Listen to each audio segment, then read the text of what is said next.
Good day, everybody. Craig from Arms and Armor here. Today's post, we're going to look at a custom sword we're just finishing up for a customer. This one we have made this variation of a Italian sword a couple of times in the past. They've seen it in the custom gallery and ordered it quite a while ago. We have finally gotten it ready to go for them. And it's a really nice, sturdy, robust kind of rapier.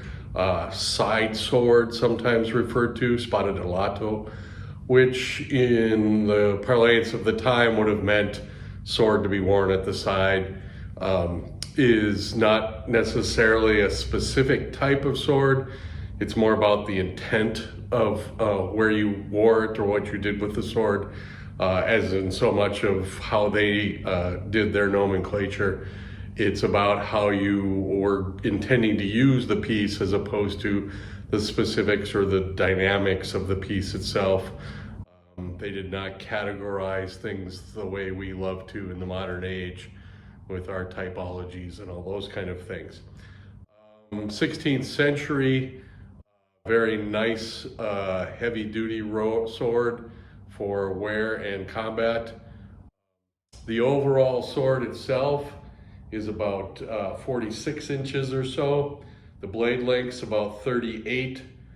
Blade width is a little over an inch, inch and an eighth or so. The guard width is about 11 inches and has a gentle kind of S-shaped sweep going to the sides as it goes around. The balance point is about 3.5 inches in front of the guard, so she balances nice and easy right in the sweet spot kind of in front of your hand there. And it runs just under 2.9 pounds, so about 1,300 grams. As I said, kind of robust sword. When you have it in your hand and you're fighting with it, it definitely has the feel that you could strike, cut very viciously with it. But at that, under 3 pound range, it's pretty quick in the hand. Be excellent in that kind of Venetian naval combat, merchant combat going on at that period of time.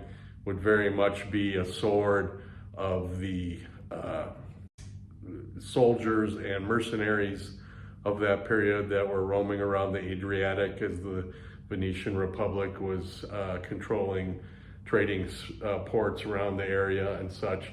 So this definitely would have been the kind of sword that would have been used in those circumstances. It's got some lovely little detailing on here. We got some little cut lines on different bars that mirror the area right before the bead. These lovely fluted beads, very dynamic kind of looking, and match the bead, the fluting in the pommel itself, which is a kind of a large scent stopper, catches the light very nicely. Would look good, very good on the hip. Walking around the streets of Venice, as it were. So you would definitely see this kind of sword used by merchants in that area, soldiers with a little bit of means behind them, those kind of things.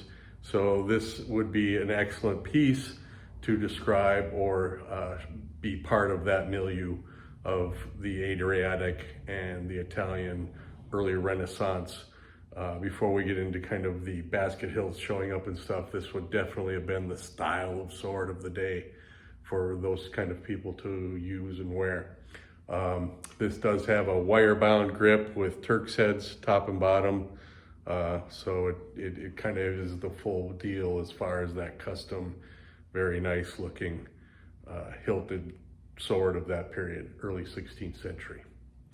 So we just finished this up. We're gonna get it in the box and send it off to the customer, but we thought you guys would like to see it and find it interesting to see some pieces that we don't necessarily have all the time right to hand. So hopefully this finds you well, and we will talk to you again next week.